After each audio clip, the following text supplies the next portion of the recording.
E aí, galera, beleza? Eu sou o Bruno Lima e hoje vim aqui te ajudar a desvendar os mistérios da matemática.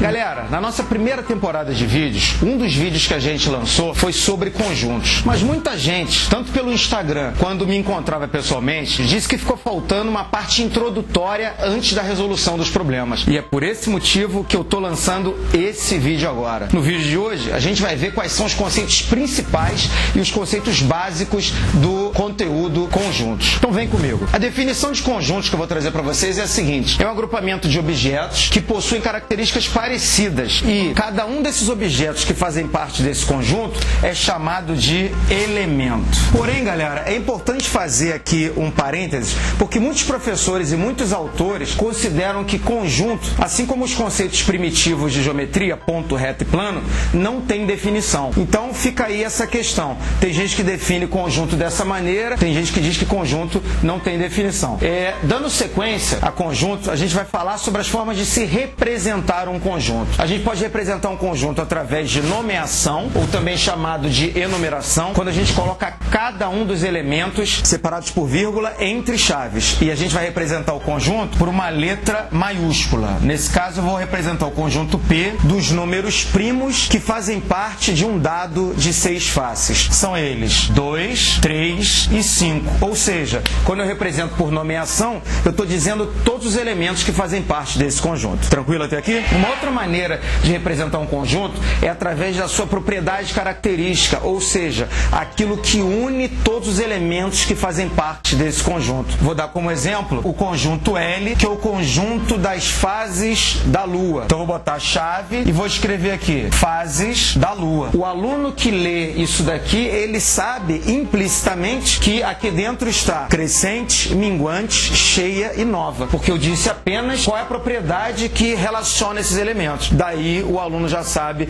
quais são os elementos que fazem parte desse conjunto. E uma terceira maneira de representar um conjunto é através de diagrama. Você pode colocar uma curva, você vai ter uma curva, e dentro dessa curva aqui, você vai colocar os elementos que fazem parte, por exemplo, de um conjunto V, o conjunto das vogais. Você marca um ponto e coloca as vogais A, E, I, O e U. Beleza? Tranquilo até aqui? Outro ponto importante que a gente tem também no conceito de conjunto são os tipos que a gente conhece de conjuntos. Um dos tipos que a gente conhece é o conjunto finito. O que é o conjunto finito? É aquele em que a gente pode determinar quantos elementos ele tem. Um exemplo de conjunto finito seria esse conjunto P, porque a gente sabe que o número de elementos dele é 3. E aí a gente representaria número de elementos de P é 3. A gente coloca esse N minúsculo e o nome do conjunto dentro de parênteses e aí dizendo quantos elementos ele tem. Já o conjunto infinito é aquele em que a gente não pode determinar quantos elementos ele tem. Por exemplo, o conjunto dos números ímpares. A gente sabe que tem muito número ímpar, mas a gente não tem a quantidade exata. Portanto, esse conjunto é um conjunto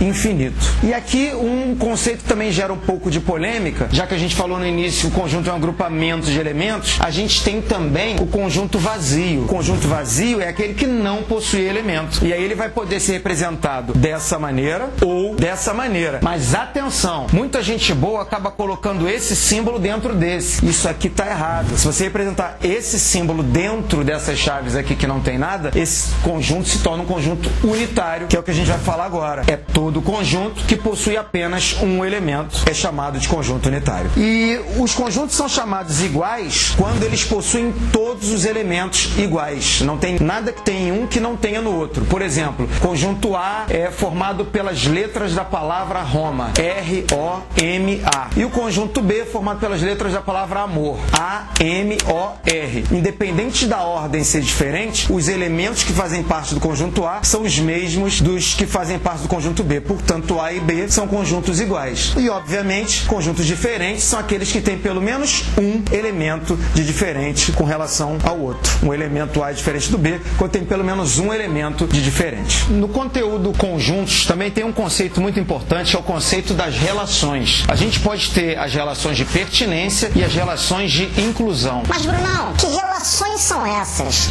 Excelente pergunta, meu nobre. As relações de pertinência são aquelas que acontecem entre elementos e conjuntos. Imagine que eu tenho um conjunto A dado pelos elementos 1, 2, 3, 4, 5 e 6. O elemento 1 está dentro do conjunto A, ele pertence ao conjunto A. Então nós vamos dar a esse elemento o símbolo E. Esse Ezinho curvado, ele quer dizer que esse elemento pertence ao conjunto A. Já o elemento 7 não pertence a esse conjunto A que foi dado. Portanto, ele vai ser simbolizado por um Ezinho cortado. Tranquilo até aqui? Porém, quando a gente relaciona um conjunto com outro, a gente não usa mais as relações de pertinência. A gente usa as relações de inclusão, que podem ser dados por 4 símbolos. Os símbolos são está contido, contém, não está contido ou não contém. Como é que vai funcionar isso? Temos um exemplo aqui. Eu tenho o conjunto M dado pelos elementos 1, 2 e 3, o conjunto N dado pelos elementos 1, 2, 3, 4, 5 e o conjunto P dado pelos elementos 3, 5, 7 e 9. O aluno mais atento vai perceber que o conjunto M, todos os elementos dele estão dentro do conjunto N. Então eu tenho um conjunto que está dentro de outro. E nesse momento a gente chama esse conjunto que está dentro de outro de subconjunto. Guarde essa informação. E a gente vai representar essa relação entre eles usando o símbolo de está contido. Se um conjunto está contido no outro, o maior contém o menor. E vamos representar com esse símbolo. Já se a gente quiser relacionar o conjunto M com o conjunto P, nós vamos ver que os elementos de M não fazem parte dos elementos do conjunto P. Portanto, a gente vai representar usando não está contido e também poderíamos usar o não contém, já que o conjunto P não está dentro do M. Para você que faz muita confusão na hora do está contido ou do contém, segue aí uma dica, um macetinho para você guardar e não esquecer mais.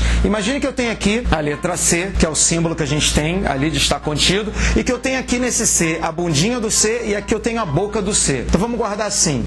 Bundinha está contido, boca contém. Bundinha está contido, ai, boca contém. Bundinha está contido, boca contém. Bundinha está contido, ai, boca contém. Guarde isso no fundo do seu coração. Então toda vez que você perceber, a gente lê da esquerda para a direita. M, bundinha do C, N. Bundinha está contido. M está contido em N. Já nesse segundo caso, N, boca do C. N contém M. É um macete, uma bruxariazinha para você guardar e não se confundir mais nas suas provas, no concurso. Enfim, vale a pena você guardar para não fazer mais confusão. Dando sequência, a gente vai falar sobre as propriedades da inclusão. Temos duas propriedades muito importantes que dizem o seguinte: todo conjunto é subconjunto de si mesmo, ou seja, todo conjunto está dentro de si mesmo. E o conjunto vazio é subconjunto de todo e qualquer conjunto. O conjunto vazio é subconjunto de todo e qualquer conjunto. Tem um outro conceito também importante dentro de conjuntos, que é o conjunto das partes de um determinado conjunto A. O conjunto das partes de um conjunto A é formado por todos os subconjuntos que a gente tem desse conjunto.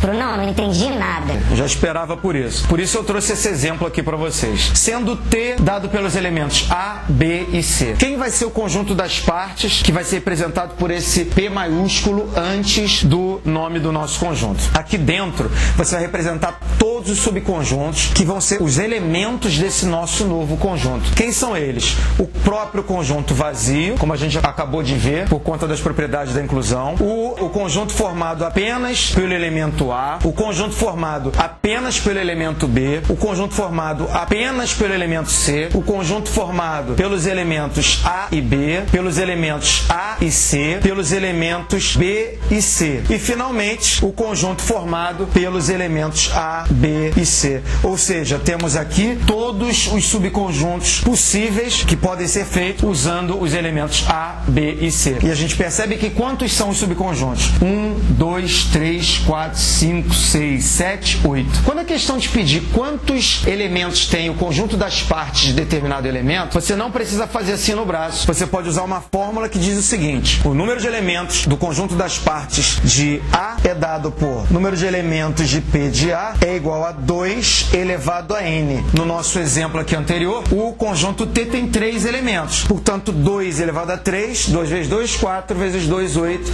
Excelente. Está comprovado o que a gente acabou de ver no exemplo anterior. Agora nós vamos falar sobre as 3 operações principais principais que a gente tem quando falamos sobre conjuntos. A primeira delas é a interseção. Certamente você já ouviu falar essa palavra em algum momento aí da sua vida. O conjunto interseção é formado pelos elementos que estão no conjunto A e no conjunto B. É tudo que está em A e está em B. Tudo que está em A e está em B. Tudo que está em A e está em B. Vamos ver um exemplo. Conjunto A formado pelos elementos 2, 4 e 6 e o conjunto B formado pelos elementos 4, 6 e 8. O que tem em A e tem em B? Excelente! Temos os elementos 4 e 6. Usando a representação por diagrama, a interseção fica nessa região aqui que eu estou pintando em vermelho. E uma observação importante: quando A é subconjunto de B, a interseção é o próprio conjunto A. Atenção a isso, que é cobrado muitas vezes em concurso. Fica ligado. Uma outra operação importante é a união, que vai ser formada pelos elementos que estão no conjunto A ou estão no conjunto B. É como se você reunisse todos os elementos de um ou do outro conjunto. Exemplo: conjunto A formado pelos elementos 1, 2 e 3 e B 3, 4 e 7. Fazendo a união, a gente vai ter os elementos 1, 2, 3, 4 e 7. Representando por diagrama, você vai pegar toda essa região aqui que eu estou colorindo de vermelho. Tudo isso aqui representa a união entre A e B. E quando A está contido em B, a união entre eles é o maior deles, que é o conjunto B. E finalmente, temos a operação representada pela diferença, que é o símbolozinho de menos, que vai ser formado pelos elementos que estão no conjunto A e não estão no conjunto B. Exemplo: conjunto A formado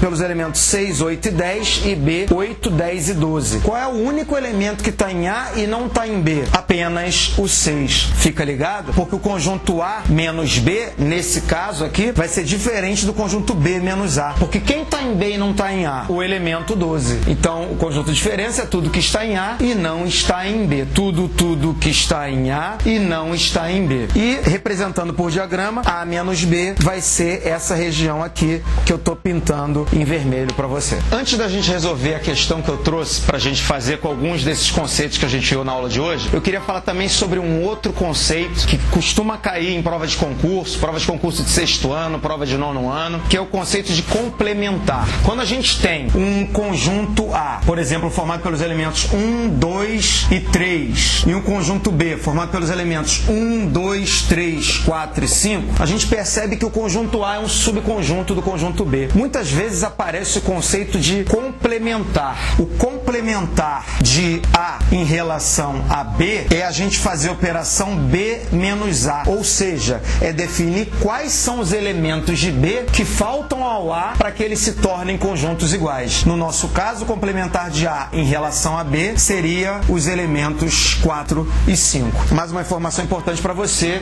é a ideia de complementar de um conjunto com relação ao outro, beleza? Agora vamos resolver a questão que eu trouxe pra gente. O exercício que eu trouxe para vocês fala sobre algumas das operações que a gente viu sobre conjuntos. A gente tem aqui a interseção, a gente tem a união e tem a diferença. Ele dá que a interseção entre A e B é 1 e 2, ele dá que a interseção entre B e C é 2 e 3, que a união entre B e C é 1, 2, 3 e 5, e a união entre A e B é 1, 2, 3 e 4. E ele quer o resultado de B menos C, interseção A. Se a interseção entre A e B é 1 e 2, eu sei que 1 e 2 aparece no conjunto A e aparece no conjunto B. Ele disse também que a interseção entre B e C é 2 e 3. Portanto, 2 e 3 aparecem no B e aparecem no C. Ele disse que a união entre B e C é 1, 2, 3 e 5. Ou seja, juntando tudo, eu tenho 1, 2, 3 e 5. Portanto, o 5 vai aparecer somente no C, porque a união de A com B é 1, 2, 3 e 4. Ou seja, o B não tem o elemento 5. Ele pode ter o elemento 4, mas como a união de B com C não aparece 4, o 4 faz parte apenas do conjunto A. Então a gente tem que A é 1, 2 e 4 e B é 1, 2 e 3.